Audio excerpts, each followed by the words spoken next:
আজকে দর্শক আমরা কথা বলতে চাই ইউরোপে উচ্চশিক্ষার আদ্যোপান্ত বিষয়টি নিয়ে। আজকে এই বিষয়ে কথা বলার জন্য আমাদের সাথে যুক্ত হয়েছেন জুবায়ের আহমেদ তামিম।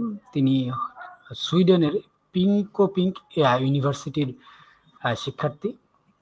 আমরা আজকে তার সাথে কথা বলতে চাই, জানতে চাই ইউরোপে উচ্চশিক্ষা গ্রহণ করতে হলে সেখানে উচ্চশিক্ষা গ্রহণ করতে যাওয়ার জন্য বাংলাদেশের শিক্ষার্থীদের কি করা উচিত, কিভাবে প্রস্তুতি নেওয়া উচিত, নানাবিধ বিষয়গুলো নিয়ে আমরা আজকে কথা বলবো।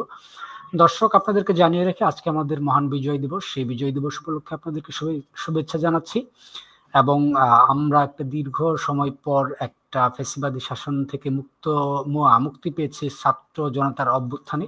সেই বিপ্লবী ছাত্র জনতাকেও শুভেচ্ছা এবং অভিনন্দন জানাচ্ছি, যারা এই মুক্তির সংগ্রামে প্রাণ দিয়েছেন। বুলেট, বন্দুক সামনে দাঁড়িয়ে জেল, জুলুম, নিপীড়নের উপেক্ষা করে যারা প্রাণ দিয়েছেন, আজকে আমাদের বিজয়, সত্যিকার বিজয় হিসেবে উপভোগ করার মতো একটা বাংলাদেশ উপহার দিয়েছেন, তাদের জন্য সালাম এবং শ্রদ্ধা রইল।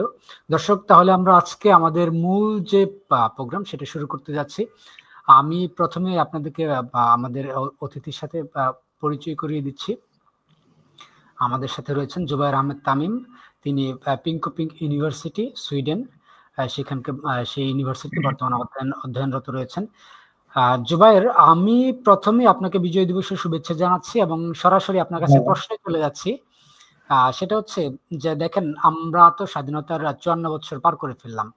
তো এই সময় এসে আমাদের যে শিক্ষা ব্যবস্থা বা চাকরির যে বাজার, সেই বাজারে আমাদের সাধারণ মানুষের যে জীবন জীবিকা, সেখানে আমরা পান্তা আনতে নুন ফুরাই বা নুন আনতে পান্তা ফুরাই, সেই ধরনের একটা বাজার সিচুয়েশনে শিক্ষার্থীরা আসলে উচ্চশিক্ষার জন্য, বাংলাদেশে উচ্চশিক্ষা গ্রহণ করার পরেও আবারও উচ্চশিক্ষার জন্য ইউরোপকে বা বাইরে বা বিদেশে কেন যাবে?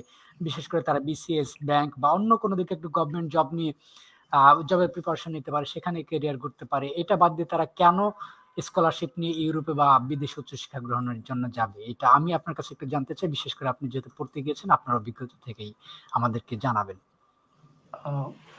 ধন্যবাদ প্রথমত আপনাদের এই সংগঠনকে বা পেজকে, অর্গানাইজেশনকে আমাকে সুযোগ করে দেওয়ার জন্য, কিছু কথা বলার জন্য। আর আমি একেবারে শুরু থেকেই শুরু করছি, কোনো ভূমিকা না দিয়ে। ইউরোপে আসলে কেন আসবে বা ইউরোপ, আমেরিকা, কানাডা একজন স্টুডেন্ট যাওয়ার মূল উদ্দেশ্য হতে পারে উচ্চতর ডিগ্রি নেওয়া, রিসার্চ বেস স্টাডি। আমাদের দেশের পড়াশোনার পাশাপাশি কেউ যদি ইন্টারন্যাশনালি একটা রিসার্চ বেস ডিগ্রি নিতে পারে, সেটা পিএইচডি হতে পারে, মাস্টার্স হতে পারে, সেক্ষেত্রে নিঃসন্দেহে জব ফিল্ডে আমাদের দেশে হোক কিংবা বিদেশে হোক, এটা কিন্তু তার সিভিতে, তার কেরিয়ারে অনেকটাই ফলপ্রসূ হবে এবং সে ভালো কিছু করতে পারবে। এটা একটা দিক। আর একটা দিক হচ্ছে ইউরোপের লাইফ স্ট্যান্ডার্ড ডেফিনেটলি বাংলাদেশ থেকে ফার ফার এগিয়ে, তো এটাও একটা ভালো দিক হতে পারে ইউরোপে আসার জন্য। আর আরেকটা বিষয় হচ্ছে আমরা এড করতে পারি, সেটা হচ্ছে যে new culture, new country, new people, new experiences. Like যখন আমরা ইসলামী বিশ্ববিদ্যালয়ে পড়েছি বা বাংলাদেশের অন্যান্য বিশ্ববিদ্যালয়ে, তখন আমরা কিন্তু বিভিন্ন জেলার মানুষের সাথে, স্টুডেন্টদের সাথে, ফ্রেন্ডদের সাথে মিশে অনেক কিছু শিখতে পারি। ইন দ্য সেম ওয়ে আমরা যখন ইউরোপে বা অ্যাব্রোডে আসি, তখন কিন্তু ইউরোপের বিভিন্ন দেশের স্টুডেন্টদের সাথে কমিউনিকেট করে, ফ্রেন্ডশিপ করে, পড়াশোনা, গ্রুপ স্টাডি করার মাধ্যমে আমরা কিন্তু ডিফারেন্ট কালচার, লিঙ্গুইস্টিক, ভাষা থেকে শুরু করে এগুলো কিন্তু আমরা শিখতে পারি। আর আরেকটা বিষয় আছে যে পড়াশোনার পাশাপাশি পার্ট টাইম জব, এটাও একটা অপরচুনিটি হতে পারে। এই তো। আপনি খুবই সংক্ষেপে আমাদেরকে মূল বিষয়টা তুলে ধরেছেন। তো আমি আপনার কাছে একটু বিষয় জানতে চাই, যেহেতু একজন শিক্ষার্থী মনস্থির করছে বা তার ইচ্ছা আছে বিদেশে বা ইউরোপের কোনো দেশে উচ্চশিক্ষা গ্রহণ করতে যাবে, তো এই যে তার ইচ্ছাটা হলো, তারপরে সে কোন ওয়েতে আগাবে, মানে তার প্রস্তুতিটা কিভাবে নেওয়া সে শুরু করতে পারে, মানে সে প্রস্তুতি শুরুতে আসলে কি করবে? মানে ইউরোপের দেশগুলোতেও তো এক একটা দেশে এক এক ধরনের স্কলারশিপ দেয়, আবার ইউরোপীয় ইউনিয়ন কর্তৃক স্কলারশিপ আছে, ব্রিটেনে আলাদা স্কলারশিপ আছে, সুইডেনে আলাদা স্কলারশিপ আছে। তো সে কোন স্কলারশিপটা চুজ করবে বা কেন, কি মানে এই বিষয়ে সিদ্ধান্তটা কিভাবে নেবে, আর প্রস্তুতিটা সে কিভাবে শুরু করতে পারে, প্রাথমিক প্রস্তুতিটা তার কি হতে পারে, কি পদ্ধতিটা কি? ধন্যবাদ। প্রথমত প্রস্তুতি শুরু করার জন্য সবচেয়ে সহজ উপায় হচ্ছে, প্রথমত যারা অনার্সের ফার্স্ট ইয়ার সেকেন্ড ইয়ারে পড়ে, তাদের একমাত্র কাজ হচ্ছে যে সিজিপিএটাকে ভালো রাখা। এটা কিন্তু খুবই গুরুত্বপূর্ণ। আমরা অনেকেই কিন্তু এটা ভুলে যাই যে আমাদেরকে সিজিপিএ এর দিকেও কিন্তু ফোকাস রাখতে হবে। একজন স্টুডেন্টের স্কলারশিপ পাওয়ার ক্ষেত্রে প্রথম স্টেজই হচ্ছে তার সিজিপিএ, যেটা একজন first year student, second year student সে কিন্তু চাইলে পরিবর্তন করতে পারবে। কেউ যদি ফার্স্ট ইয়ারে খারাপ করে সে কিন্তু চাইলে সেকেন্ড ইয়ার থার্ড ইয়ার থেকে তার সিজিপিটাকে হাই করতে পারবে। দেন পরবর্তী একটা স্টেজ হচ্ছে এই সিজিপি এর পাশাপাশি ডিপার্টমেন্টের পড়াশোনার পাশাপাশি সে আইএলটিএস প্রিপারেশন নিতে পারে, আর্টিকেল বেচ কাজ করতে পারে, যে আমি কিছু রিসার্চ আর্টিকেল পাবলিশ করলাম, সেটা পার্সোনালি হোক বা কোনো টিচারের সাথে বা কোনো গ্রুপের সাথে সহায়তা নিয়ে হোক, শেয়ার করে আমি হচ্ছে আর্টিকেল পাবলিশ করলাম। তাহলে আর্টিকেল পাশাপাশি ভালো CGPA, in the same way যখন সে থার্ড ইয়ার ফোর্থ ইয়ারে উঠবে শেষ মুহূর্তে আপনারা জানেন অনেকেই যদি একটু আপনাকে আমি ইন্টারাপ্ট করে একটা বিষয় জেনে নিই। ভালো সিজিপিএ বলতে সেটা মানে মানে লো একদম যে ম্যাক্সিমাম যদি আমরা বলি যে সেই ক্রাইটেরিয়াটা কত হতে পারে? মানে ভালো সিজিপিএ তো আউট অফ 4 এ 4 ও ভালো হয়, 3.5 ও ভালো হয়, 3.25 সুন্দর একটা প্রশ্ন করেছেন, একটা খুবই সুন্দর প্রশ্ন করেছেন। স্পেসিফিক করে যদি একটা মানে স্ট্যান্ডার্ড লেভেল তো। হ্যাঁ, এখন আমি যদি আসলে এটাই আসলে এক্স্যাক্টলি বলা একটু ডিফিকাল্ট, কারণ আপনি জানেন যদি আপনাকে সুযোগ দিই আমি যে আপনি 10 জন স্টুডেন্ট ম্যানেজ করেন সাউথ এশিয়া থেকে, আপনি ডেফিনেটলি যাদের হাই সিজিপি, হাই আর্টিকেল বা যাদের এই জিনিসগুলো আছে অবশ্যই তাদেরকে প্রেফার করেন। বাট অন এভারেজ 3.25 প্লাস কে আমি একটা স্ট্যান্ডার্ড সিজিপি ধরতে পারি, আর 50 প্লাস যাদের ডেফিনেটলি ইটস গুড, পারফেক্ট। তবে আমি কাউকে ডিমোটিভেট করছি না, একদম সিজিপি 2.80 70 হলে কেউ হবে না, বিষয়টা এরকম না।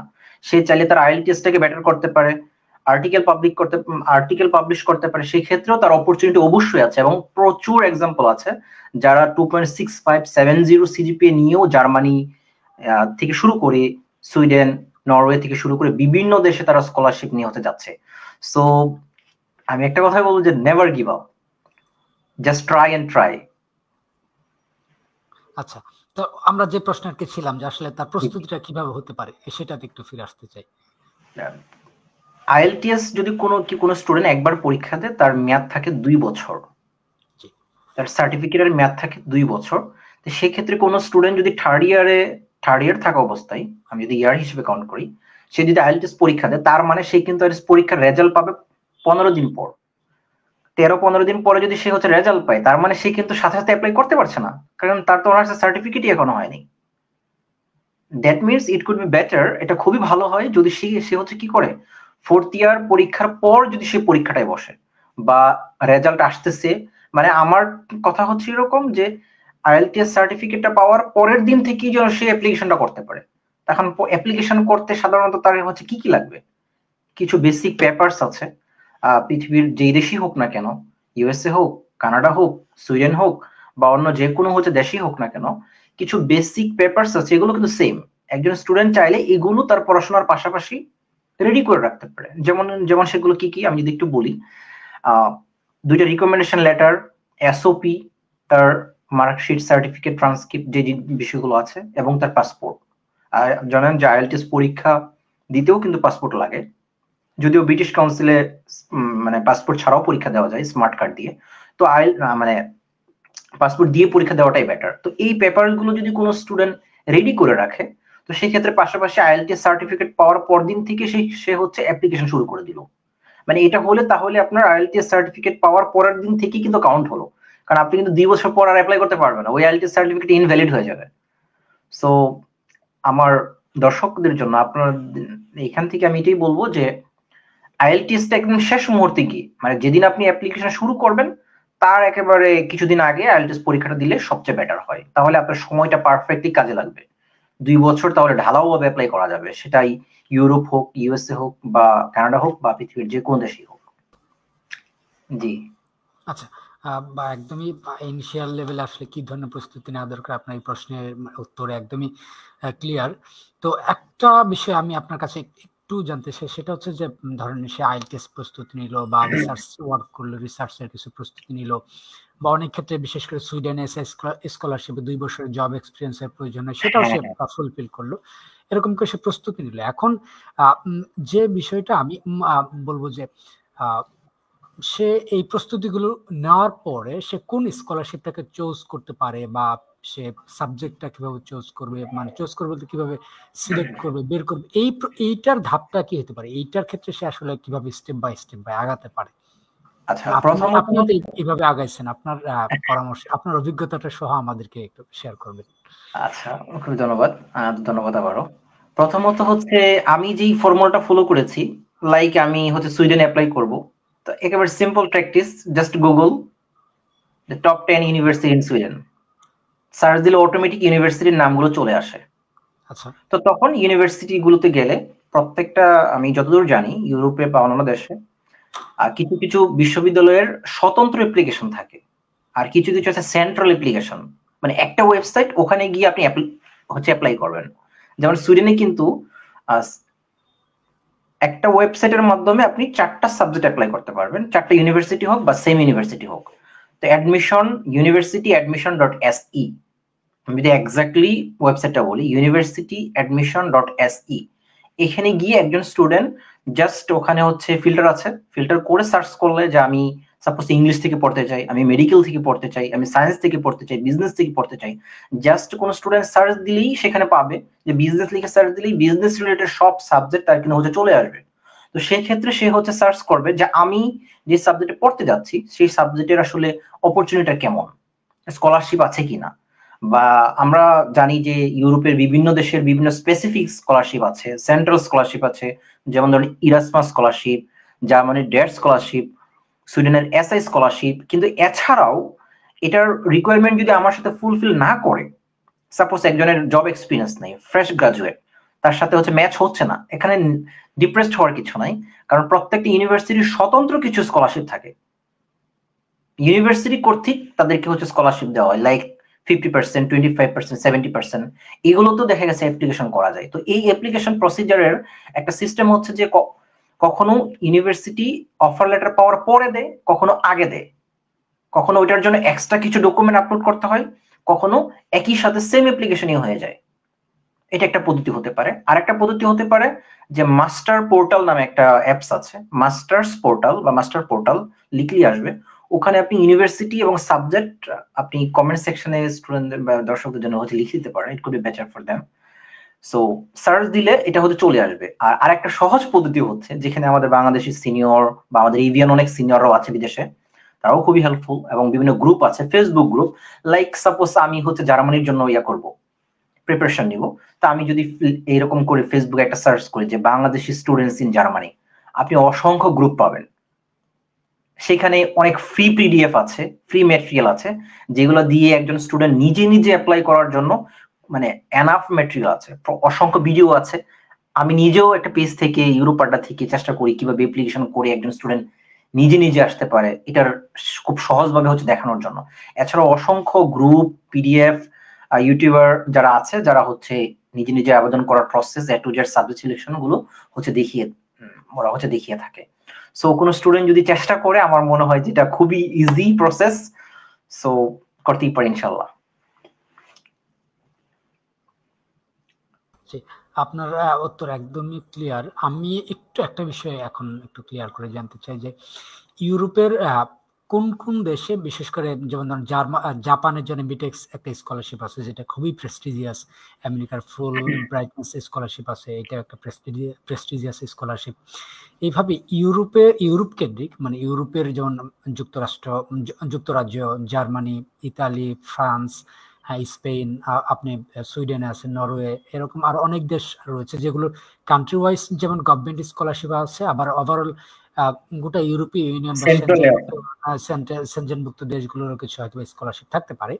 তো এই স্কলারশিপ গুলো যদি আপনি একটু আমাদেরকে জাস্ট আমাদের দর্শকদের উদ্দেশ্যে বলেন যে আসলে রয়েছে, একটু মানে যেগুলো সবচেয়ে ফেমাস, যেগুলো মূলত সবচেয়ে বেশি আলোচিত, সেরকম কিছু স্কলারশিপের নাম যদি সাজেস্ট করেন। আসলে এক্স্যাক্টলি ইউরোপে তো অনেকগুলো দেশ, সব দেশের স্কলারশিপ নাম আমি আসলে অ্যাকচুয়ালি সরি বলতে পারবো না, তবে আমি যতদূর মনে পড়ে, আর এইগুলো প্রতিনিয়ত আপডেট হচ্ছে। যেমন আমাদের বাংলাদেশি মেয়েদের জন্য মানে হাতে গোনা 8 থেকে 10টা দেশ, এবং এর মধ্যে বাংলাদেশও আছে, বাংলাদেশে শুধুমাত্র মেয়েদের জন্য একটা স্কলারশিপ এই বছরই শুরু করেছে সুইডেনে। এটা কিন্তু নতুন শিক্ষার্থী যারা, তাদের জন্য আশা করি অনেক বেশি হেল্পফুল হবে। মানে এটা শুধুমাত্র স্পেশালি মেয়েদের জন্য। এই স্কলারশিপটা বাংলাদেশের স্টুডেন্টদের জন্য এইবার শুরু হয়েছে। সো প্রতিনিয়ত এই জিনিসগুলো আপডেট হচ্ছে এবং স্কলারশিপের রেঞ্জ, টিউশন ফি, অ্যামাউন্ট এগুলো নিয়মিত ওয়েবসাইটে তারা হচ্ছে ইয়া করে। তো সুইডেনে এসআই স্কলারশিপ আছে, ইউনিভার্সিটি হচ্ছে নিজস্ব স্কলারশিপ আছে, এছাড়াও আরো কিছু স্কলারশিপ আছে। জার্মানির হচ্ছে ডেট স্কলারশিপ আছে, আর পুরো ইউরোপীয় ইউনিয়নের ইরাসমাস স্কলারশিপ আছে। এরপর হচ্ছে তুরস্কের বুর্সলারি স্কলারশিপ আছে। এরপরে এই তো এগুলো মনে পড়ছে এখন। আর এছাড়া হচ্ছে আরো কিছু সিক্রেট স্কলারশিপ আছে যেটা আমি এখন প্রকাশ করতে চাই। সেটা হচ্ছে কোন স্টুডেন্ট যদি মাস্টার্স এর ক্ষেত্রে আসে বা অনার্স এর ক্ষেত্রে আসে, সেই ক্ষেত্রে সে যদি এক সেমিস্টার শেষ করে বা এক বছর শেষ করে 60 ক্রেডিট বা 30 ক্রেডিট যদি কেউ শেষ করে, সেই ক্ষেত্রে সেকেন্ড ইয়ারে যাওয়ার ক্ষেত্রে কিন্তু আরো কিছু স্কলারশিপ আছে, যেটি ইউনিভার্সিটির নিজস্ব স্কলারশিপ। এবং পাশাপাশি বিভিন্ন সোশ্যাল অর্গানাইজেশন আছে। যেমন আমি যদি একেবারে রিসেন্টলি ইয়া করে বলি, সেটা হচ্ছে আমাদের সেকেন্ড ইয়ারে থার্ড সেমিস্টারে আমাদের মাস্টার্স হচ্ছে 2 বছরের মাস্টার্স। তো সেক্ষেত্রে থার্ড সেমিস্টার যেটা আমাদের, সেখানে কিন্তু ডাবল ডিগ্রি প্রোগ্রামের অ্যাপ্লিকেশন এখন অলরেডি চলতেছে। এটাতেও ইউনিভার্সিটি গ্রান্ট আছে এবং ইরাসমাসের গ্রান্ট আছে। মানে কেউ যদি ডাবল ডিগ্রি প্রোগ্রামে 75% পাস মার্ক বা রেজাল্ট ভালো করতে পারে, সেই ক্ষেত্রে কিন্তু ডাবল ডিগ্রি প্রোগ্রামে ইউরোপের অন্য দেশে সুইচ করার তার অপরচুনিটি আছে, নাম্বার ওয়ান। আর একটা বিষয় হচ্ছে যে গার্লসদের একটা বিষয় বললাম, কেউ যদি একটা ভালো স্ট্যান্ডার্ড হচ্ছে রেজাল্ট থাকে, ভালো বলতে আমি এখানে সহজেই বলি, সেটা হচ্ছে যে আমি নিজের পারসেপশন থেকে বলি, ইউরোপে আসার আগে এক সময় আমার কাছে মনে হতো যে এই পড়াশোনাটা কি আসলেই অনেক কঠিন কিনা, আমাদের দিয়ে হবে কিনা। আসলে বিষয়টা এরকম না, এটা অনেকেই খুব ভয় পায়। এখানে আসলে আমাদের দেশের যে পড়াশোনার সিস্টেম, সেখান থেকে এখানে খুবই ফ্লেক্সিবল। লাইক যখন কোন স্টুডেন্ট সাবজেক্ট সিলেক্ট করবে, তখন সে এই বিষয়গুলো কিন্তু অবশ্যই মাথায় রাখবে যে আমি কোথায় যাচ্ছি। এটা কিন্তু খুবই গুরুত্বপূর্ণ। এমন কোন শহরে যাওয়া যাবে না যে শহরটা ছোট শহর। লাইক আমি যদি আপনাকে বলি যে শেখপাড়া মানে ইসলামী বিশ্ববিদ্যালয় বা রংপুর বিশ্ববিদ্যালয় বা রাজশাহী বিশ্ববিদ্যালয়ের আশেপাশে টিউশন অ্যাভেলেবল, পাশাপাশি ঢাকার জব সেক্টর দুটি কিন্তু ভিন্ন, রাইট? ডেফিনেটলি। সো এই বিষয়টা খেয়াল রাখতে হবে, আমি কোন শহরে যাচ্ছি, কোন ইউনিভার্সিটিতে যাচ্ছি। ইন দ্য সেম ওয়ে আমার ইউনিভার্সিটির সিলেবাসটা কিন্তু ওরা ওয়েবসাইটে হচ্ছে দেওয়া আছে, যে আমি যেই প্রোগ্রামে যাচ্ছি এদের মার্কিং ক্রাইটেরিয়াটা কেমন। যেমন আমার সাবজেক্টের মার্কিং ক্রাইটেরিয়া হচ্ছে প্রতি মাসে একটা অ্যাসাইনমেন্ট দিতে হয়, 1-1.5 মাসে ক্লাসগুলো অ্যাটেন্ডেন্ট করে যতদূর পসিবল হয় আপনার মানে অ্যাসাইনমেন্ট জমা দিতে হয়। কিন্তু অনেক সাবজেক্ট আছে, সায়েন্স ব্যাকগ্রাউন্ড বা বিজনেস বা যারা হচ্ছে মেডিকেল স্টুডেন্ট, ডাক্তার, নার্স, অনেকে আছে কিন্তু ল্যাব ম্যান্ডেটরি। সেই ক্ষেত্রে কিন্তু পড়াশোনার প্রেশারটা একটু হলেও বেশি পড়বে, বুঝতেই পারছেন। সো এই জন্য যখন অ্যাপ্লিকেশন করবে, তো আমি এটা মানে বলছি খুব ইয়া করে, তখনই সিলেবাসটাকে দেখে নেওয়া উচিত। ডেফিনেটলি, আদারওয়াইজ এরকম কিন্তু অনেকের সাথে এরকম হচ্ছে যে এখানে এসে সে পড়াশোনাটা কন্টিনিউ করতে পারছে না। কারণ হচ্ছে তার হ্যাকটিক শিডিউল, অনেক বেশি ক্লাস, সকাল বিকাল 2 বার ক্লাস। এই জন্য একটু আগে থেকে দেখে যে আমি কোন সাবজেক্টে যাচ্ছি, এই সাবজেক্টের ক্যারিয়ারটা কেমন, এই সাবজেক্টের হচ্ছে পিএইচডি অপরচুনিটি কেমন, এই সাবজেক্টের জব ফিল্ডটা কেমন, ওরা কিন্তু সবকিছু ওয়েবসাইটে পাবলিশ করে এবং করা আছে। সেটা একটু দেখে নিলে, এবং এই সাবজেক্টে আগের সিনিয়র কারা আছে, তারা কেমন করছে, সো এই জিনিসগুলো একটু নেটওয়ার্কিং করলে, ফেসবুক হোক, বিভিন্ন গ্রুপে হোক, ইট করবে এবং ওয়েবসাইটে হোক বিশ্ববিদ্যালয়ের, এটা খুবই সহজ হয় এবং খুবই তুলনামূলকভাবে এটা হেল্পফুল হয়। দেন হচ্ছে ডিসিশন নিতে খুব সহজ হয়। আর পার্ট টাইম জবের আরেকটা বিষয় ইনক্লুড করি, সেটা হচ্ছে ছোট শহরগুলোতে কিন্তু পার্ট টাইম জব তুলনামূলক একটু ডিফিকাল্ট। সো এই জন্য আসলে যখন সার্চ করবে কেউ, জার্মানি সার্চ করবে, সুইডেন সার্চ করবে, বা ইউরোপের অন্য যে কোনো দেশে সার্চ করবে, দেখতে হবে যে আমি যেই শহরটাতে যাচ্ছি এই শহরটা কেমন, ছোট বড়, জব অ্যাভেলেবিলিটি আছে কিনা, বিভিন্ন গ্রুপগুলোতে একটু ইনফর্ম নেওয়া। Then it could be easier for the students, specially newcomer students. আচ্ছা আচ্ছা, অনেকগুলো ইনফরমেশন আপনি একসাথেই দিয়েছেন। আমি যেগুলো প্রশ্ন হইতে অনেক মানে আমি অনেকগুলো প্রশ্ন করতাম, যে প্রশ্নগুলো উত্তর অলরেডি চলে এসেছে। তো আমি আপনার কাছে একটা বিষয় একটু জানতে চাই যে অনেকেই তো এইভাবে ভাবে যে হয়তো ইউরোপে গেলাম, তারপরে পড়াশোনা করলাম, সেটেল হয়ে যাব, এটা একটা চিন্তা করে। আবার অনেকেই ভাবে যে ইউরোপে যাইতে পারলে হয়তো লাইফ সেটেল, এরকমটাও অনেকেই ভাবে। তো আবার অনেকেই এইটাও ভাবে যে সেখানে একটা স্কলারশিপ বা ফুল ফান্ডেড না হোক, 50% কভার করে বা 30% কভার করে, বা লিভিং অ্যালাউন্সটা বা একটা কিছু কভার করে, টিউশন ফি কভার করে, একটা কিছু দিয়ে গেলে তারপরে হয়তো আমি সেখানে একটা চাকরি বাকরি করে বাদ বাকিটা নিজে এফোর্ড করব। তো এইটা সুযোগ কেমন আছে, বিশেষ করে আমি যদি বলি যে সেখানে পড়াশোনার পাশাপাশি জব অপরচুনিটি, তারপর হচ্ছে পড়াশোনার শেষে ক্যারিয়ারটা কেমন হইতে পারে, বা মানে ফুল ফান্ডেড না হয়েও যদি মানে মানে 50% বা 30% স্কলারশিপ নিয়ে কেউ যায়, তাহলে সেই ক্ষেত্রে আপনার পরামর্শটা কি হবে? যদি কেউ এইভাবে স্কলারশিপ পেয়ে আসে ডেফিনেটলি গুড, তাহলে তার প্রেশারটা কম থাকবে টিউশন ফির। আর আরেকটা বিষয় হচ্ছে জব, নিজেকে মেনটেন করা, ইনকাম, এগুলো পুরো জিনিসগুলো একটা আরেকটার সাথে অঙ্গাঙ্গি ভাবে জড়িত। যেটা আমি অলরেডি বলেছি, ছোট শহর জব কম, বড় শহর অপরচুনিটি বেশি, এটা একটা বিষয়। আরেকটা বিষয় হচ্ছে পড়াশোনা শেষে সরি, আরেকটা বিষয় হচ্ছে যে টিউশন ফি। এখন সাপোজ ধরেন একটা স্টুডেন্ট টিউশন ফি যদি কম থাকে, আমি যদি স্পেশালি অ্যামাউন্টে বলি, তার টিউশন ফি যদি থাকে 3 থেকে 5-6 লাখ টাকা, সেই ক্ষেত্রে সে কিন্তু যদি 6 মাস সময় পায়, পার্ট টাইম জব করে, বড় শহরে যদি থাকে, দ্রুত জব ম্যানেজ করে, সে কিন্তু এটা আর্ন করতে পারবে। কিন্তু একই সময়ে একটা স্টুডেন্ট যদি অন্য কারো দরবেশ বাবার মাধ্যমে অ্যাপ্লিকেশন করে মনে করেন বিপদে পড়ে, এখন আসছে মনে করেন ছোট শহরে, নাই জব, আবার টিউশন ফিও সিলেক্ট করছে সে কি 10 লাখ টাকা, 15 লাখ টাকা, 20 লাখ টাকা। এখন আপনি তো বুঝতেই পারতেছেন এটা তো কোনোভাবেই সম্ভব না। Sort of. সোটা আবার একই সময়ে দেখেন, মানে আমি জাস্ট একটু ফান করে বলি, যদি ব্যাচেলর হয়, ঠিক আছে, সেক্ষেত্রে তার রান্না, পড়াশোনা, আবার জব, আবার কোল্ড ওয়েদার। হ্যাঁ, এটা একটা বিষয় আছে, বিশেষ করে তো প্রথম সুইডেন দিকে মতো। আপনাকে একটু স্ট্রাগল, হ্যাঁ, প্রথম দিকে, হ্যাঁ, এখন সব জায়গাতেই আপনার পর্যাপ্ত হিটার সবকিছু আছে, but life is not easy in anywhere.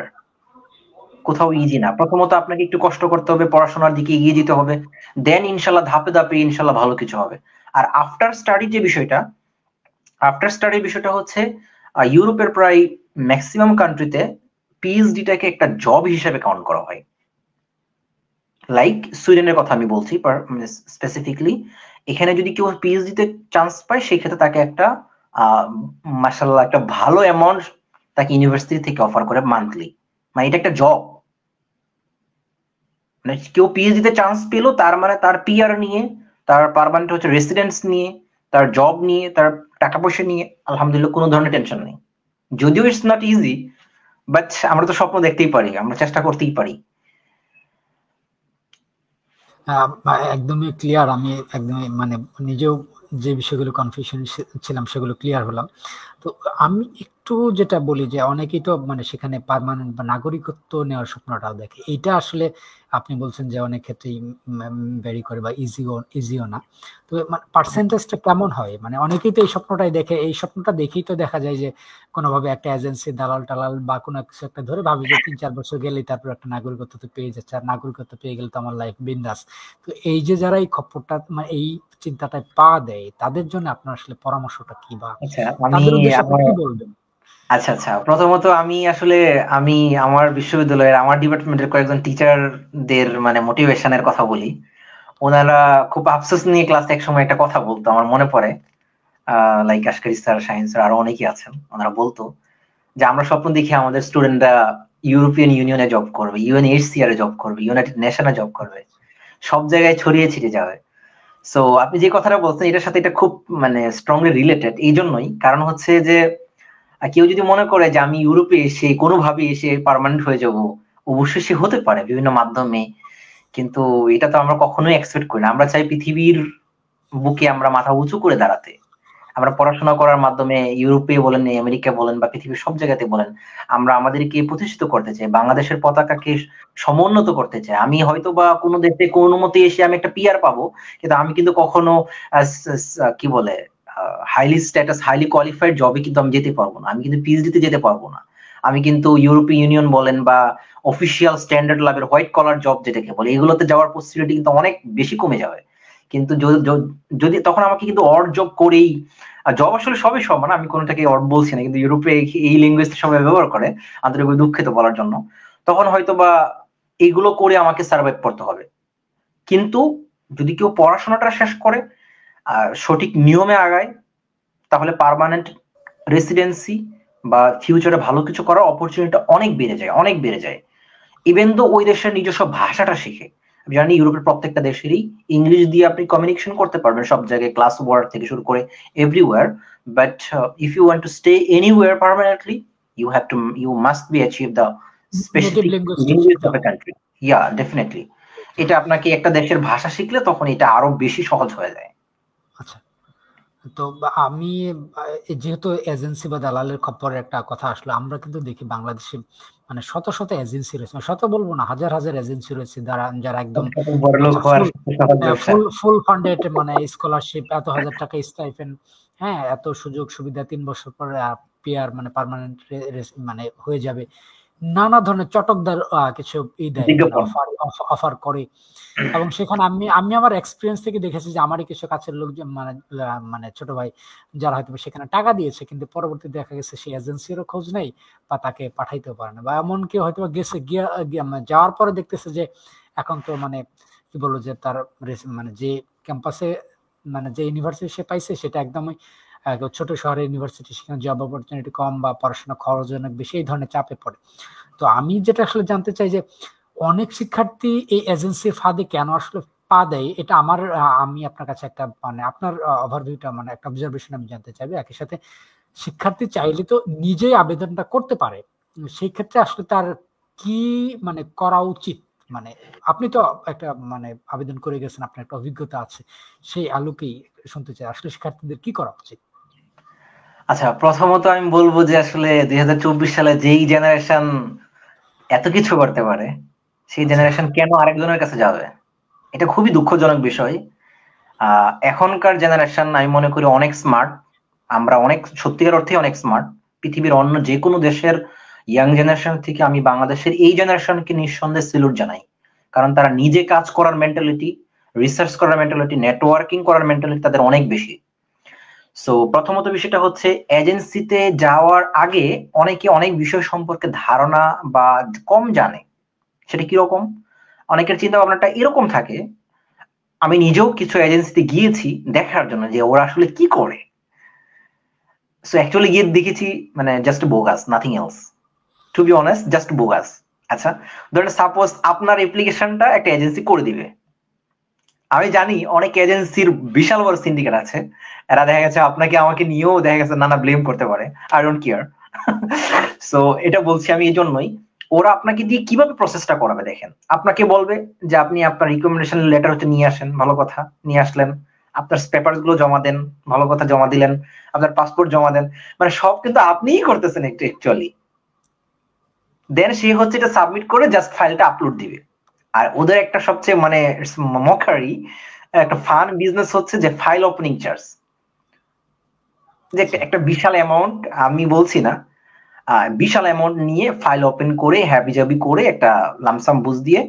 Two be honest, মানে আমি মানে কান খুলে দর্শকদের জন্য শুরু মাইয়া বলছি, বাংলাদেশে ইউরোপের কোনো বিশ্ববিদ্যালয়ের সাথে কোনো এজেন্সির কোনো ধরনের লিঙ্ক নাই, কোনো স্কলারশিপের লিঙ্ক নাই, নো নেভার। যদি এটাই হতো তাহলে আমাদের দেশে এত আনএমপ্লয়মেন্ট হতো না। একজন এজেন্সি দৌড়ে আমাকে ফুল ফান্ড স্কলারশিপ দিতে আমি হয়তো চলে আসতাম, তাই না? এগুলো মানে এগুলো জাস্ট চটকদারি বিজ্ঞাপন। আর স্কলারশিপের বিষয়টা হচ্ছে, আমি আরেকবার ক্লিয়ার করি, আপনার আইএলটিএস স্কোর, আপনার সিজিপিএ, আপনার পাবলিকেশন, আপনার এসওপি, মোটিভেশন লেটার, এই সবগুলো বিষয়ের উপর, এবং জব এক্সপিরিয়েন্স প্লাস, যেগুলোতে জব এক্সপিরিয়েন্স ম্যান্ডেটরি, এই সবগুলো বিষয়ের উপরই কিন্তু আপনার স্কলারশিপটা আসবে। এমনও হতে পারে একজনের সিজিপিএ কম, সে ফুল ফান্ডেড পেয়েছে, আবার একজনের সিজিপিএ হাই কিন্তু তার এসওপিটা ভালো না, এই জন্য সে হচ্ছে ধরেন পায়নি। সেটা অনেকটা ট্রাই করতে থাকলে ইনশাল্লাহ এক জায়গায় এক জায়গা হবে। কেউ আপনাকে এনে দিতে পারবে না, লাইক অমুক ভাই দরবেশ বাবা মানে এনে দিবে আপনাকে, এটা কোনোভাবেই সম্ভব না। মানে ইটস মানে আনবিলিভেবল।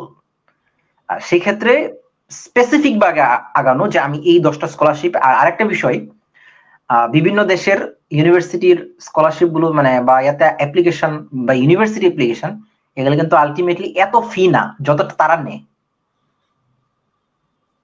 যেমন জার্মানিতে অ্যাপ্লিকেশন সম্পূর্ণ ফ্রি। আবার সুইডেন অ্যাপ্লিকেশন মানে সেন্ট্রাল আবেদন, সেন্ট্রালে দেখা গেছে আপনার সর্বোচ্চ 12 থেকে 15,000 টাকা আপনার আবেদন ফি লাগতেছে। শুধু শুধু কেন আপনি 2024-25 সালের মানুষ হয়ে আপনি শুধু শুধু একজনকে কেন হিউজ অ্যামাউন্ট দিবেন? আচ্ছা আচ্ছা। এটা একটা প্রশ্ন। হ্যাঁ, তো একটু ঘাটাঘাটি করলে ইটস কুড বি ইজিয়ার, কারণ কান্ট্রি চেঞ্জ হতে পারে। লাইক আপনি সুইডেন আবেদন করবেন না, জার্মানি আবেদন করবেন, হয়তো বা দুই একটা পেপার এদিক সেদিক হবে, বাট বেসিক পেপার কিন্তু সব same. Like honours certificate, marksheet, যদি মাস্টার্স থাকে অ্যাড করবেন, জব এক্সপিরিয়েন্স থাকলে অ্যাড করবেন, recommendation letter, SOP, passport, basic requirement কিন্তু এগুলাই। এগুলো কিন্তু আমি যদি একটু মানে ইন জেনারেল করে বলি যে আমরা বিডি জবসে তো অনেকে আবেদন করি, মানে ওইখানে যেভাবে ডেটা ইনপুট দিতে হয় বা কিছু মানে ডকুমেন্ট সাবমিট করতে হয়, আমি একটু দেখছি দাদি স্কলারশিপ বা এসএস স্কলারশিপের আবেদনের ক্ষেত্রে হয়তো বা অনেক ক্ষেত্রে এইভাবে নিজের ডেটাগুলো ইনপুট দিতে হয়, ডকুমেন্টগুলো সাবমিট করতে হয়। ওরা ওইখানে বোধহয় সাজেস্ট দিয়েই দেয় যে এটা নোটারাইজ লাগবে বা এটা লাগবে। এক্স্যাক্টলি। ইভেন দো আরেকটা ইন্টারেস্টিং বিষয় হচ্ছে যে ওদের প্রফেসর এবং একাডেমিক কোঅর্ডিনেটরকে জাস্ট সুন্দর করে একটা সিম্পল মেইল করেন আপনি, যে dear sir, I want to know this question, বা এই জিনিস আমি জানতে চাচ্ছি, বা আমার লাইক আমরা অনেকেই মনে করি যে আইএলটিএস টা ম্যান্ডেটরি, কি ইভেন এমনও ইউনিভার্সিটি আছে ইউরোপের, লাইক আমি যদি একেবারে নাম মেনশন করি, বলি হাঙ্গেরি, লাটভিয়া, লিথুনিয়া, বা জার্মানিরও বা সুইডেনেরও, পৃথিবীর সব জায়গাতে ইউরোপের এমনও কিছু ইউনিভার্সিটি যেগুলো কিন্তু আইএলটিএস ম্যান্ডেটরি না, মানে মিডিয়াম অফ ইনস্ট্রাকশন ইংলিশ দিয়েই কিন্তু অ্যাপ্লিকেশন করা যাচ্ছে। হ্যাঁ, এরকম কিছু প্রসেস আছে এবং নেদারল্যান্ড আছে। হ্যাঁ, যদিও অনেক বেশি আছে। হ্যাঁ আছে, এইগুলো কিন্তু স্টুডেন্টরা পিছিয়ে থাকার একমাত্র কারণ হচ্ছে যে শুধুমাত্র যথাযথ গাইডলাইনের অভাব, তাছাড়া কিন্তু না। আচ্ছা, এই ফাঁকে আমরা একজন দর্শক আমাদেরকে প্রশ্ন করেছে, এই প্রশ্নটা একটু নেই। সে বলার চেষ্টা করে, please tell me about scholarship requirement for masters program. সে মহসিন কবির হৃদয়, সে মাস্টার্স প্রোগ্রামের রিকোয়ারমেন্ট সম্পর্কে জানতে চাচ্ছে। আই থিঙ্ক সে কোন দেশে যাইতে চায় লেখা নাই। আই থিঙ্ক আপনি যেহেতু সুইডেন থেকে বলছেন, মনে হয় সুইডেনের সম্পর্কে বলছে। ওভারঅল যদি বলেন এসএ স্কলারশিপ আছে বা অন্য আর স্কলারশিপ আছে, ওভারঅল যদি মানে মূল রিকোয়ারমেন্ট গুলো কি হয় একটু যদি। প্রথমত ওই স্টুডেন্টটাকে তার প্রোফাইলটা দেখতে হবে যে আসলে সে কি নিয়ে পড়তে চায়।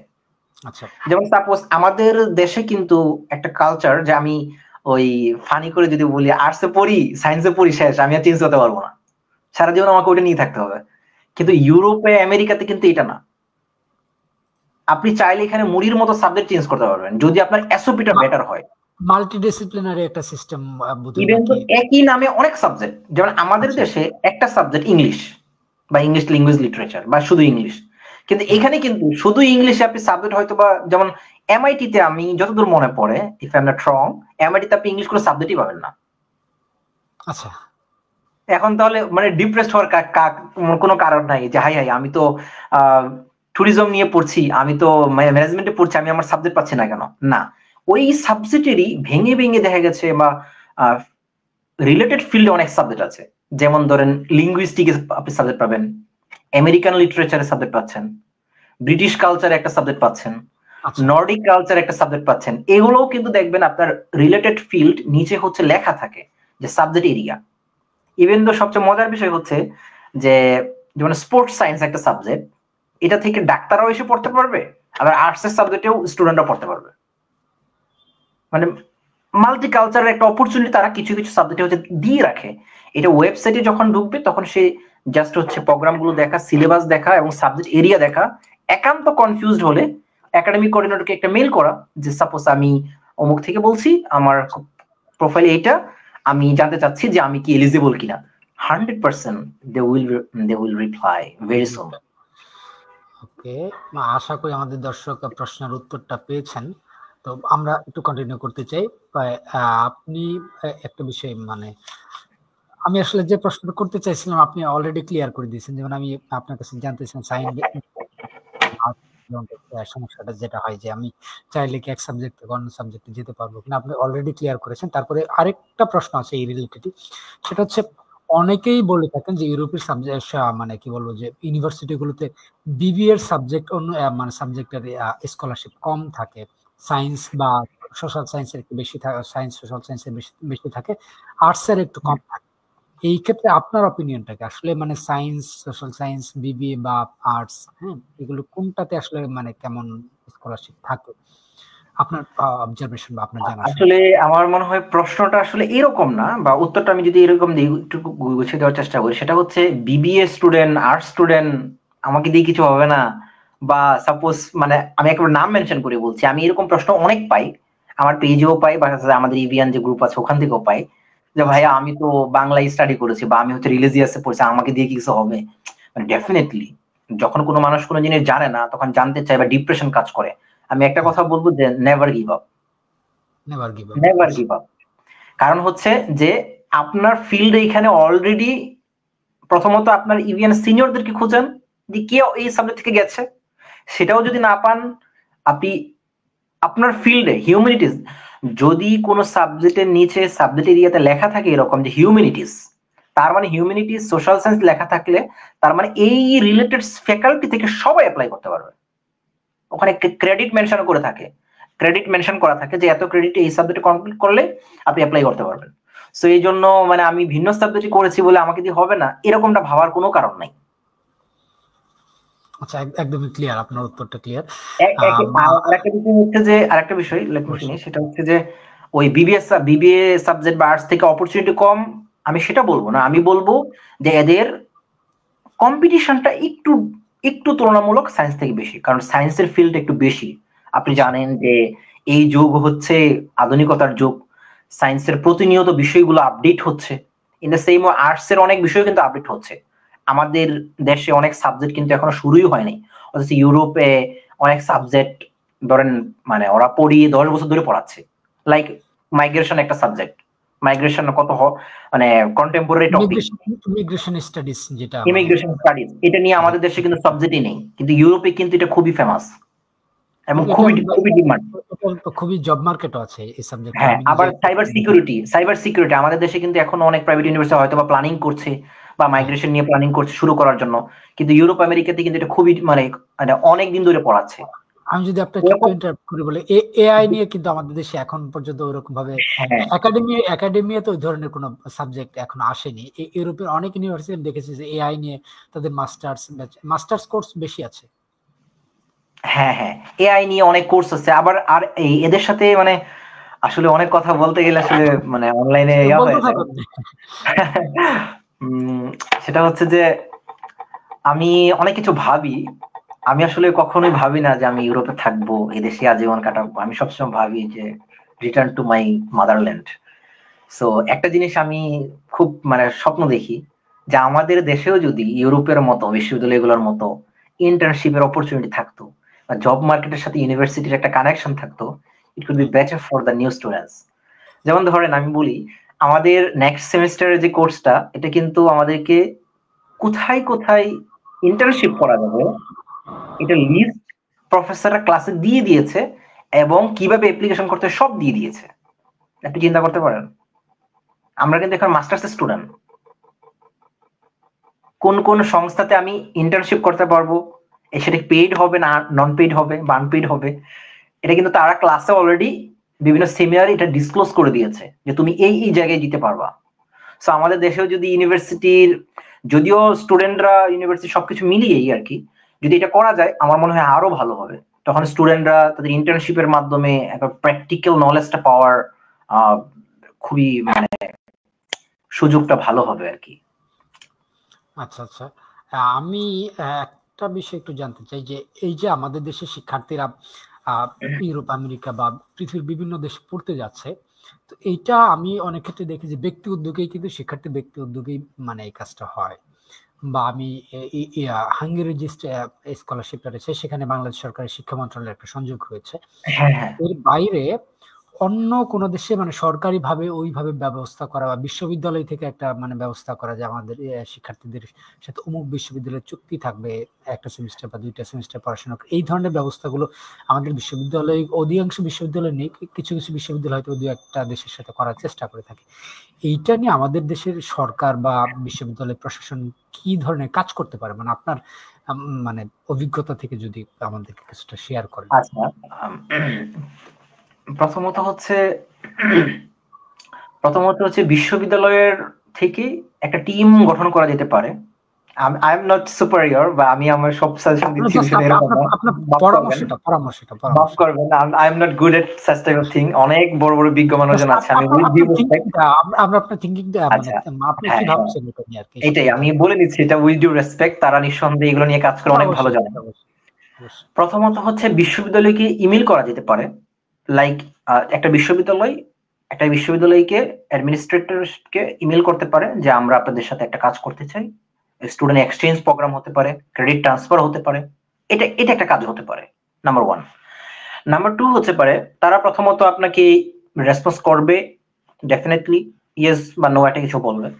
দেন হচ্ছে আরেকটা বিষয় হতে পারে, সেটা কি, সেটা হতে পারে যে ওখানে যদি কোনো স্টুডেন্ট থাকে যে ওই বিশ্ববিদ্যালয়ে পড়তেছে, আপনার ইউনিভার্সিটি স্টুডেন্ট, সেক্ষেত্রে সরাসরি তাদেরকে মোটিভেট করার জন্য একটা লেটার দেওয়া যেতে পারে এক্সচেঞ্জ প্রোগ্রামের, যে আমরা একটা এক্সচেঞ্জ প্রোগ্রাম স্টার্ট করতে চাই এত স্টুডেন্টের প্রতি বছরে 10 জন হোক 5 জন হোক, এটা একটা ওয়ে হতে পারে।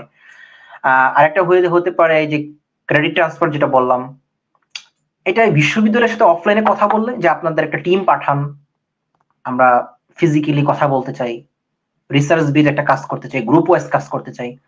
আমার কথা হচ্ছে যে মানে ডোন্ট বি ডিপ্রেসড, 100 জায়গায় নক করলে এক জায়গায় তো হবে, অপরচুনিটিটা আছে, আমাদের জাস্ট উদ্যোগটা নেওয়া দরকার। ডেফিনেটলি আমি জাস্ট বলবো যে ভাই 10 জায়গায় নক করলে এক জায়গায় তো হবে। হ্যাঁ, তো সেটা তো আর একটা পসিবিলিটি আছেই, বাট আপনি যদি ট্রাই না করেন সেক্ষেত্রে তো আসলে মানে চেষ্টা না করলে তো সফলতার প্রশ্নই আসে না। আমি আপনার কাছে একটু পরের প্রশ্নে একটু যেতে চাই, যে আমি আমার ব্যক্তিগত একটা স্টাডি থেকে আমি দেখেছি, বা বিভিন্ন জায়গায় আমি আর অনেকের কাছে এই কথাটা শুনি, যে বাংলাদেশের শিক্ষার্থীদের তুলনায় ভারত, পাকিস্তান, শ্রীলঙ্কা বা অন্য যে এশিয়ার যে রিজিয়নের দেশগুলো রয়েছে, সেই দেশগুলোর শিক্ষার্থীরা বিশেষ করে ইউরোপ আমেরিকার বিশ্ববিদ্যালয়গুলোতে বেশি পরিমাণে স্টাডি করে, তাদের স্কলারশিপ পাওয়ার হারটা একটু বেশি। এক্ষেত্রে বাংলাদেশের শিক্ষার্থীরা একটু পিছিয়ে আছে। যেমন আমি যদি বলি যে এসআই স্কলারশিপ হয়তো 20 জন বা 80 জন নিচ্ছে, সেখানে তো বাংলাদেশের 4-5 জন থাকছে, বা বেশি থাকছে না, অন্যগুলো ভারত, পাকিস্তান, নেপাল বা এই ধরনের কান্ট্রিগুলো থেকে বেশি পায় তারা। আমার এই তথ্যটা আমি জানি না যে কতটুকু সঠিক, আপনি আপনার অভিজ্ঞতায় কোনো নতুন কিছু থাকলে আপনি বলবেন। আবার একই সাথে জানতে চাই যে তারা যে বেশি পাচ্ছে এর কারণটা মানে কি বলে আপনি মনে করেন, মানে তাদের মানে সফলতার হারটা বেশি হয়, এটার পিছনে কি কোনো রহস্য আছে বা কোনো মানে মানে কি বলবো যে কৌশল কাজ করে কিনা? অবশ্যই কাজ করে, অবশ্যই কাজ করে। আমি কিছু বিষয় বলি, অনলাইনে বলছি, জানি না ঠিক হচ্ছে না ঠিক হচ্ছে জানি না। প্রথমত হচ্ছে আমি বলছি সেটা হচ্ছে ইন্ডিয়া, পাকিস্তান, শ্রীলঙ্কা, এই স্টুডেন্ট গুলো, চায়না সহ এশিয়ান কান্ট্রি অন্যান্য দেশের স্টুডেন্ট গুলো, এরা কিন্তু নাম্বার 1 হচ্ছে ওদের মানে অনেকগুলো বিষয় এখানে হচ্ছে জড়িত। আমরা অনেকে মনে করি কি যে আমি ফেসবুকে যা তাই করতেছি, এটা মনে হয় বিদেশে কেউ দেখে না। এটা আসলে ভুল ধারণা। আমি মনে করছি যে আমি যাচ্ছে তাই একটা ভিডিও দিলাম বাংলাদেশ নিয়ে, নেগেটিভ মন্তব্য করলাম, এটা মনে হয় ইউরোপিয়ানরা দেখে না। আসলে না, এটা না, ওরা কিন্তু দেখে। ইভেন তো আমার ইউনিভার্সিটির প্রফেসর সেদিন আমাকে জিজ্ঞাসা করতেছে খুলনা এবং মুন্সিগঞ্জ নিয়ে, উনি আমাকে একটা প্রশ্ন করছে এই মাইগ্রেশন রিলেটেড এবং হচ্ছে ইংলিশ লিটারেচার রিলেটেড। আমি অবাক হয়ে গেলাম, আমি বলছি তো আপনি স্যার এটা কিভাবে জানলেন? পরে উনি আমাকে একটা আর্টিকেল দেখালো, যে এই আর্টিকেল আমেরিকান এক রাইটার সে লিখেছে খুলনা অঞ্চল নিয়ে, মানে 2041 সালের পরে যে জলবায়ু পরিবর্তন, নিম্নভূমি প্লাবিত হওয়ার একটা বিষয় আছে না, তো উনি আমাকে জিজ্ঞাসা করতেছে, হ্যাঁ উনি আমাকে এটা নিয়ে জিজ্ঞাসা করছে। আপনি ভাবতে পারেন ইভেন দো ভাইরাল যে টপিক গুলো, এগুলো কিন্তু ওনারাও সব সময় না দেখলেও অনেক বিষয়গুলো দেখে। আর একটা বিষয় হচ্ছে যে অন্যান্য দেশের আশেপাশের যে দেশগুলো আছে কথা বললেন, ওরা কিন্তু কমিউনিটি গাইডলাইনটা অনেক স্ট্রং। আপনি কিন্তু ইন্ডিয়া, পাকিস্তান, ওখানে কিন্তু মানে সরি ফর দ্যাট, এত ফেক এজেন্সি পাবেন না, আর ইংরেজি নিয়ে আইএলটিএস নিয়ে এত বিজনেস পাবেন না, টু বি অনেস্ট। এত এত ফেক পাবেন না। আরেকটা বিষয় হচ্ছে স্টুডেন্টদের রেশিওটা ওরা দেখে। সাপোজ আমি এই বছর বাংলাদেশ থেকে 50 জন স্টুডেন্টকে চান্স দিলাম ইংলিশ লিটারেচারে, তো ওরা দেখে যে 1 ইয়ার 2 ইয়ার কতজন স্টুডেন্ট পড়াশোনাটা কন্টিনিউ করেছে। ওরা যখন পজিটিভ কিছু দেখবে ডেফিনেটলি মোর চান্স দিবে। এটা খুবই সিম্পল হিসাব। সেই ক্ষেত্রে দেখা গেছে ওরা আমাদের থেকে দিক নির্দেশনা বলেন, গাইডলাইন বলেন, বা সিনিয়র জুনিয়র কানেকশন বলেন, কমিউনিটি বেসড বলেন, এই সবগুলোতে অনেক বেশি এগিয়ে, অনেক বেশি এগিয়ে। কিন্তু আমরাও যে খুব একটা পিছিয়ে আছি এটা বলার সুযোগ নাই। নিঃসন্দেহে আমাদের স্টুডেন্টরা এখন অনেক ভালো করছে, পৃথিবীর সব দেশেই, ইউরোপ আমেরিকা সহ ছড়িয়ে যাচ্ছে, ইনশাল্লাহ দিন দিন আরো ভালো করবে, সেই প্রত্যাশা। অবশ্যই। আমি একদমই আমার প্রশ্ন শেষ, একদম শেষ পর্যায়ে রয়েছি। শুধু একটা বিষয় নিয়ে একটু জানবো, সেটা হচ্ছে যে আমাদের দেশ থেকে যারা পড়াশোনা করতে যায় তাদের একটা উল্লেখযোগ্য অংশ দেখা যায় যে বিশেষ করে ইউরোপ, আমেরিকা বা যেসব দেশগুলোতে মানে লাইফস্টাইল একটু উন্নত, সেই দেশগুলোতে যাওয়ার পরে আর ফিরে আসে না। আবার অনেকে দেখা যায় ফিরে আসার পর হয়তো আফসোস করে যে না, যদি ফিরে না আসতাম তাহলে একটা ভালো জীবন যাপন করতাম। তো মানে আসলে এই জায়গাটা কোন সমস্যাটা কাজ করে যে আমাদের দেশ থেকে যারা মেধাবী, যারা চলে যাচ্ছে তারা আর ফিরছে না, এবং যারা ফিরে আসছে তারা আফসোস করছে। এইটার পেছনে আসলে আমাদের বিশ্ববিদ্যালয় বলি বা শিক্ষা ব্যবস্থায় বলি বা মানে সরকার বলি, আসলে দায়টা কার, বা এই জায়গাটাকে মানে মেকআপ মানে কি বলবো ওভারকাম করার জন্য কি উদ্যোগ নেওয়া দরকার, যদি একটু সংক্ষেপেই আপনি বলেন। যদি আমার পার্সোনাল লাইফ এক্সপিরিয়েন্স শেয়ার করি, সেটা হচ্ছে বাংলাদেশে কিন্তু অনলাইনে ভাইবা দেওয়ার সিস্টেমটা এখনো চালু হয় নাই। না, এখনো চালু হয়নি। যেমন ধরেন সাপোজ আমি যদি ইউরোপ থেকে সাপোজ বিসিএস এর ভাইবা হোক বা অন্যান্য একটা গভর্নমেন্ট জব হোক বা আরো যে কোনো প্রাইভেট জব হোক, আমি যদি ভাইবা দিতে চাই এটা কিন্তু সম্ভব না, আমাকে এসে দিতে হবে। না, সম্ভব না, হ্যাঁ। যেহেতু আমি আমার দেশের জন্য আসতেছি, তাহলে অথরিটির কি উচিত নয় এটার অ্যাটলিস্ট তাকে সুযোগ দেওয়া যে সে দূর থেকেও যেন অ্যাটলিস্ট ভাইবাটা অ্যাটেন্ড করতে পারে। এটা একটা বিষয়। আর একটা বিষয় হচ্ছে আমি মনে করি যে কিছু স্পেসিফিক রিকোয়ারমেন্ট রাখা উচিত, যে কেউ যদি এই বিশ্ববিদ্যালয়গুলো থেকে সেটা র্যাঙ্কিং বেস হোক বা রিসার্চ বেস হোক, বা কেউ যদি ইউরোপ আমেরিকা থেকে একটা বিশ্ববিদ্যালয় থেকে পড়াশোনা শেষ করে, তাকে আমরা এডুকেশন সেক্টরে হোক বা অন্যান্য সেক্টরে হোক, তাকে আমরা এই পদ্ধতিতে তাদেরকে আমি নিয়োগ দিব এবং এই স্যালারি স্ট্রাকচার এই সুবিধা আমি তাদেরকে দিব। সেক্ষেত্রে তারা কিন্তু মোটিভেট হবে যে না, যেমন আমি নিজে ব্যক্তিগতভাবেও আমি স্বপ্ন দেখি আমি পড়াশোনা শেষ করে বাংলাদেশে এসে ভালো কিছু করব, দেশের জন্য কাজ করবো, এডুকেশন সেক্টরে কাজ করব, যেন ভালো কিছু করা যায়। কিন্তু দিন শেষে ওই যে অনেক অবস্টেকল হতে চলে আসে। Number one salary, living standard, নানা প্রতিবন্ধকতা, এই জিনিসগুলোকে যদি আমরা একটু ওভারকাম করার চেষ্টা করি, সেক্ষেত্রে এটা হতে পারে কোনো আহ মন্ত্রণালয় বা কোনো সংস্থা বা অথরিটিকে দায়িত্ব দেওয়ার মাধ্যমে হোক, কিছু স্পেসিফিক রিকোয়ারমেন্ট বেস করে হোক, যে এই স্টুডেন্ট গুলো যেন আবার দেশে ফেরত এসেও মিনিমাম একটা স্ট্যান্ডার্ড লিভিং বা হাই স্ট্যান্ডার্ড লিভিং মেনটেন করে চলতে পারে। এই ধরনের একটা নিশ্চয়তা হোক বা একটা প্রসেসে নিয়ে আসলে সেটা আমার মনে হয় যে কেউ ইন্টারেস্টেড হবে, যে কেউ। ইভেন তো অনেক এক্সপিরিয়েন্স টিচার আছে ইউরোপ আমেরিকাতে, যারা বিভিন্ন বিশ্ববিদ্যালয়ের প্রফেসর পর্যন্ত। আপনি মানে এমন বিশ্ববিদ্যালয়ে কিছু রুলস আছে যে ওই বিশ্ববিদ্যালয়ের স্টুডেন্ট না হলে আপনি ওখানে জব করতে পারবেন না। আপনি এটাকে কিভাবে দেখছেন? আপনি যদি এমআইটি অক্সফোর্ডেও পড়াশোনা করে আসেন, তারা আপনাকে হায়ার করবে না, কারণ বিশ্ববিদ্যালয়ের রুলসই লেখা আছে যে আমাদের বিশ্ববিদ্যালয়ের স্টুডেন্ট হতে হবে এখানে, প্রফেসর হতে হলে বা জব হতে হলে। এই জিনিসগুলোকে আমি বলবো না যে হচ্ছে রাতারাতি চেঞ্জ হয়ে যাবে, বা আমার মনে হয় এগুলো নিয়ে একটু ভাবা উচিত। আচ্ছা, হ্যাঁ, সেটা নিয়ে অবশ্যই ভাবা উচিত। তো আমরা একদমই শেষ পর্যায়ে আছি। তো আমি আপনার কাছে ওভারঅলি কিছু মানে জানতে চাই যে আপনি যদি মানে আপনি আসলে কি মনে করেন যে আমাদের শিক্ষা ব্যবস্থা এখন যে পরিস্থিতিতে চলছে এটা থেকে মানে কোন দিকগুলো ইমপ্রুভ করা দেয়, মানে ইমপ্রুভমেন্ট আনা দরকার, কোন জায়গাগুলোতে আমাদের নজর দেওয়া প্রয়োজন? বিশেষ করে আমরা যখন এখন বলছি যে নতুন বাংলাদেশ, সেই নতুন বাংলাদেশের যাত্রা লগ্নে বিভিন্ন সংস্কারের কথা বলা হচ্ছে, সেই সংস্কারের বিষয়গুলো শিক্ষার ক্ষেত্রে মানে কোন কোন জায়গাগুলো সংস্কারে আনা দরকার, বা আমাদের মানে কোন বিষয়গুলো নিয়ে আরো ভাবা দরকার নতুন করে, বিশেষ করে বিশ্ববাজারের পার্সপেক্টিভ বা আন্তর্জাতিক শিক্ষার পার্সপেক্টিভটা যদি আমরা দেখি। আচ্ছা, প্রথমত একটা বিষয়, ইউরোপে আমি যে বিশ্ববিদ্যালয়ে আছি এই বিশ্ববিদ্যালয়ের টিচারদের মার্ক বলে কিন্তু কিছু নাই। উইথ ডিউ রেসপেক্ট, এটাকে আমি এটা একেবারে ঘোর বিরোধী একটা।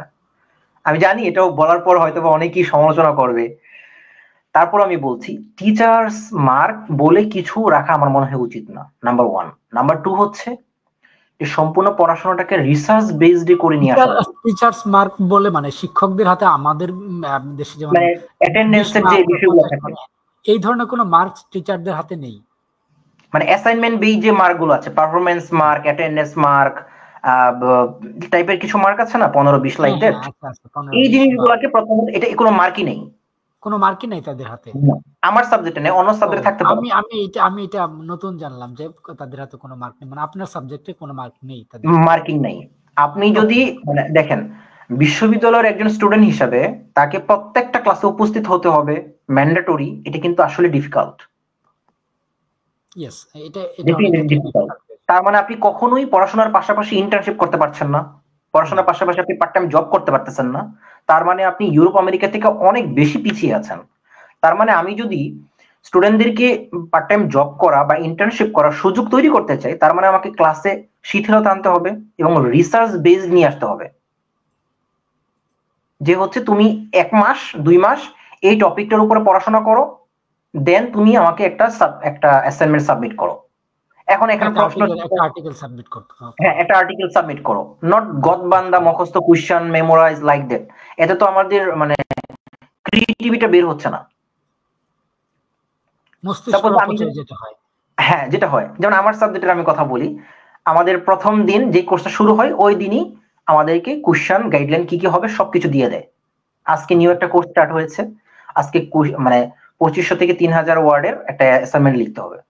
এই কোর্সটা জমা দিতে হবে কবে? ফেব্রুয়ারি মাসের 26 তারিখের মধ্যে। এই দিনগুলোতে আপনার কাজ কি? ওই রিকোয়ার্ড যে রিডিং গুলো আছে এগুলো পড়া, রাইটার কি বলেছে, পাশাপাশি আপনার লজিক কি, আপনার মতামত কি, আপনি কিভাবে এটাকে ক্রিটিসাইজ করছেন উল্লেখ করা। দেখেন এই ক্ষেত্রে কিন্তু আপনি বাসায় বসে বসে রিল্যাক্সে লিখতে পারছেন, কিন্তু আমাদের দেশের এডুকেশন সিস্টেমের ক্ষেত্রে এটা কিন্তু হবে না। ইভেন তো তারা কিন্তু তাকে প্রতিদিন ক্লাস করতে হবে, সকাল 8টা 15 ক্লাস উপস্থিত হতেই হবে। হ্যাঁ, আর আরেকটা বিষয় হচ্ছে এদের ক্লাসের সিস্টেমটা আমার এত ভালো লাগে, এরা 3 ঘন্টার ক্লাস হলেও এরা কিন্তু প্রচুর ব্রেক দেয়, লাইক 40 মিনিট পরে 10 মিনিটের কফি ব্রেক। এরপরে ক্লাস নিচ্ছে যে শুধু টিচার লেকচার দিচ্ছে বিষয়টা এরকম না, ক্লাসের মধ্যে গ্রুপ স্টাডি হচ্ছে, ছোট ছোট গ্রুপে কোশ্চেন আনসার নেওয়া হচ্ছে, টিচাররা কোশ্চেন করতেছে তুমি কি জানো বলো।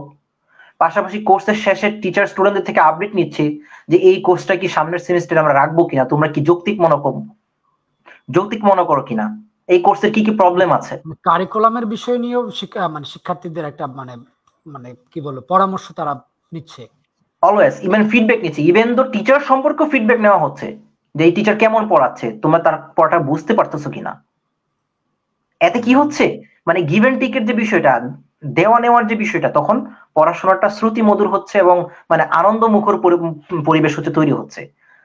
ইন দ্য সেম আমি যদি স্কুল সেকশনে বলি, এখানে বাচ্চাদের জন্য বিভিন্ন ল্যাঙ্গুয়েজ শেখার জন্য ওরা সুইডিশ এবং ইংলিশ এই দুইটা ল্যাঙ্গুয়েজকে শেখা এক প্রকার বাধ্যতামূলকের মতো, মানে থ্রু ফান বিভিন্ন স্পোর্টস অ্যাক্টিভিটিস এর মাধ্যমে ওরা চেষ্টা করে 2-3টা ভাষায় অ্যাটলিস্ট 2টা ভাষা যেন শিখে। তো আমাদের দেশেও কারিকুলামে কিছু জিনিস আছে, এগুলো ধাপে ধাপে যদি ইমপ্রুভ করা যায়, যেমন বিশেষ করে ইংরেজিটা একটু ভালো করে শেখা, একেবারে এডুকেশন সেক্টর থেকে আরবিটা ভালো করে শেখা, এজ এ মুসলিম বলেন বা মিডল ইস্টের ভালো ভালো জব, একটা বড় ভাষাটা হচ্ছে আরবি, এবং সেখানে জব মার্কেটের জন্য এটা বড় একটা মানে মাধ্যম হতে পারে। আমরা যদি আমাদের রিলিজিয়াস দৃষ্টিকোণ আমরা দেখার একটা প্রবণতা আমাদের মধ্যে আছে। শ্রীলঙ্কা বা ভারত কিন্তু তারা আরবিক ল্যাঙ্গুয়েজ শেখাচ্ছে সেখানে জব মার্কেট ধরার জন্য। আমরা যদি এরকম করি যে আমাদের মাদ্রাসা হচ্ছে সেকশন আছে, মাদ্রাসা থেকে এমন কোন স্টুডেন্ট বের করা যাবে না যে আরবিতে কথা বলতে এবং লিখতে পারে না। আমি কিন্তু কোরআন শরীফ পড়া বলছি, আমি বলছি আরবিতে কথা বলা এবং লিখতে পারা, যেটাকে লিসেনিং, স্পিকিং, রাইটিং, রিডিং। তখন কি হবে, তখন কিন্তু মিডল ইস্টের যে মানে হাইলি স্যালারি পেইড যে বাজারটা আছে সেটাও আমরা কিন্তু ধরতে পারবো খুব সহজেই। কারণ আমি একটা দেশের ভাষা জানা মানে আপনি 60-70% ডেফিনেটলি হচ্ছে এগিয়ে গেলেন। ওকে, অনেকগুলো মূল্যবান পরামর্শ আপনার কাছে পেয়েছি। তো আজকে আমাদের প্রোগ্রামটা শেষ করতে হচ্ছে, কারণ আমরা অনেকক্ষণ কথা বলেছি, প্রায় 1 ঘন্টা হয়ে গেছে, 1 ঘন্টার মানে হ্যাঁ 1 ঘন্টার কাছাকাছি হয়ে গেছে। তো জুবায়ের আহমেদ তামিম, আপনাকে অসংখ্য ধন্যবাদ এডুকেশন টাইমস এর পক্ষ থেকে, আমার ব্যক্তিগত পক্ষ থেকে আপনাকে ধন্যবাদ জানাই, কৃতজ্ঞতা জানাই যে আপনার আজকে আপনার ক্লাস ছিল, ক্লাস থেকে দৌড়ে গিয়ে আমাদের সাথে যুক্ত হয়েছেন, মানে আবারও কৃতজ্ঞতা জানাচ্ছি। আজকের মতো আমরা এখানে শেষ করছি দর্শক। আমাদের অতিথিকে আমরা ধন্যবাদ জানাচ্ছি, কৃতজ্ঞতা জানাচ্ছি। দর্শক, এরকম আমরা প্রতিনিয়তই উচ্চশিক্ষা, চাকরির বাজার বা নানা বিষয় নিয়ে আমরা আমাদের লাইভ সাজিয়েছি। আমাদের অনুষ্ঠান থাকবে আমাদের এডুকেশন টাইমস এর ফেসবুক পেজ এবং ইউটিউব চ্যানেলের সাথে আপনারা যুক্ত থাকুন। সবাইকে অসংখ্য ধন্যবাদ এবং কৃতজ্ঞতা জানিয়ে আজকের মতো শেষ করছি। মনে রাখবেন, ভালো থাকতে হবে।